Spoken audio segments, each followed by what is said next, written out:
I think it's been done. Okay, maybe not that one. It is the night before Juliet's wedding to Paris, and she is lying in her bed waiting for the potion that Friar Lawrence has concocted, so that she can fake her own death.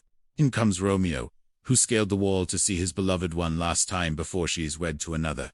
He gives her a ring and they share a kiss. But then he notices something. Hello there, friends.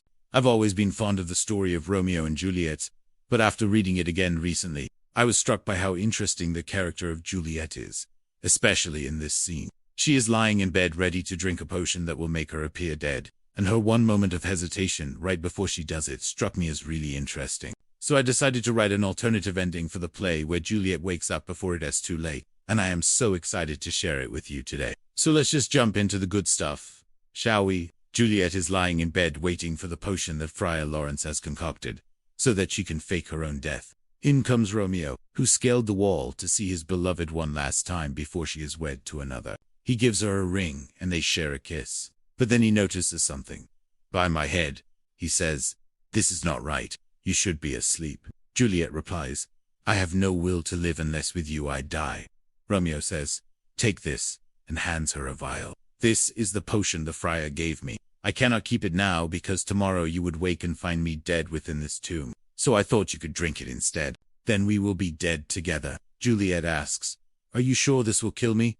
For I fear I may wake and find myself alone." Romeo says, "Friar Lawrence swore that this was a sure death. He said it was made from the same elements as the potion he gave me, only in lesser quantity. He said that that is what made it different for you and for me." Juliet takes the vial and considers it. "If this is death, then so be it," she says. "But if I wake, I cannot bear the thought of living without you." With that, she drinks the vial and leans against Romeo. They embrace for a moment, and then Juliet slowly begins to fall down. So yeah, let's talk about why I love this story so much. Firstly, I love stories where the main characters get their happy ending. Yeah, I know Romeo and Juliet are kind of known for their tragic ending, but man, do I wish it had been different. So when I read the play, I had already read a zillion fan fictions with different endings. And so when I came across this scene, I felt like, oh yeah, this is my chance to change things. To be honest, I don't remember how many attempts it took for me to finally finish this story, but I know it was worth it. Secondly, I wanted to explore the idea of fate versus free will. Like, were Romeo and Juliet destined to be together no matter what? Or did they have a choice in the matter? This is something that has been debated by scholars for centuries, and I don't pretend to have the answer. But I think that my story kind of leaves the question open to interpretation. What do you guys think? Were Romeo and Juliet destined to be together or not?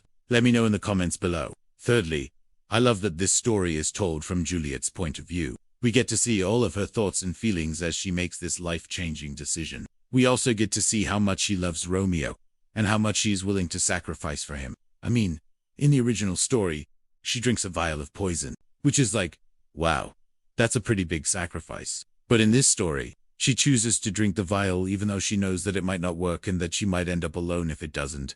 That's some serious dedication. And fourthly, I love the ambiguity of the ending.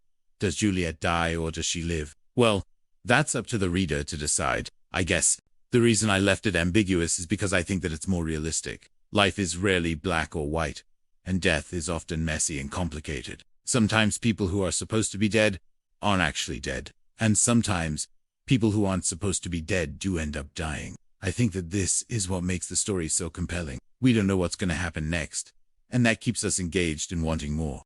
So yeah, those are just some of the reasons why I love this story so much. What do you guys think? Let me know in the comments below. Also, if you're interested in reading more of my writing, then you can check out my account where I post all of my stories. There's a link to that in the description. And if you want to support my work, then you can buy me a coffee using the link in the description. I really appreciate your support. It means a lot to me. So yeah, thank you so much for watching and listening to me ramble about my story. I hope you enjoyed it, and I hope you have a wonderful day. Bye-bye. Oh hey, I didn't tell you yet. The best part of this whole experience was definitely when I shared my story with my sister, and she was like, "Oh my God, this is so good." Like, she literally cried when she read the ending. And I was just sitting there like, "See, I told you it was good." And then she was like, "No, seriously, this is amazing. Like, I need to show this to Mom." And then I was like, "Wait, don't tell Mom. I want to surprise her with it first." And then she was like, "Oh." And then she went to Mom and told her anyway. And then mom read it and she was like, this is so good. Like, I can't believe you wrote this. And then I was like, I know, right? Like, I'm so talented. And then mom was like, yes, you are. And then I was like, thank you. And then mom was like, but you're also very humble. And then I was like, huh. And then mom was like, because you never take credit for your accomplishments. And then I was like, oh, true. And then mom was like, so just wanted to point that out. And then I was like, okay, fair enough. And then mom was like, now go clean your room. And then I was like, come on, mom. I just got done writing a story. And then mom was like, well, that sounds fun. But you know what else is fun? A clean room. And then I was like, oh. And then I went to my room and started cleaning. And then I realized that my mom was right. Like, I do need to clean my room. It was actually really fun to clean my room while listening to music. And then when I finished, I felt so accomplished. Like, I'm such a domestic goddess.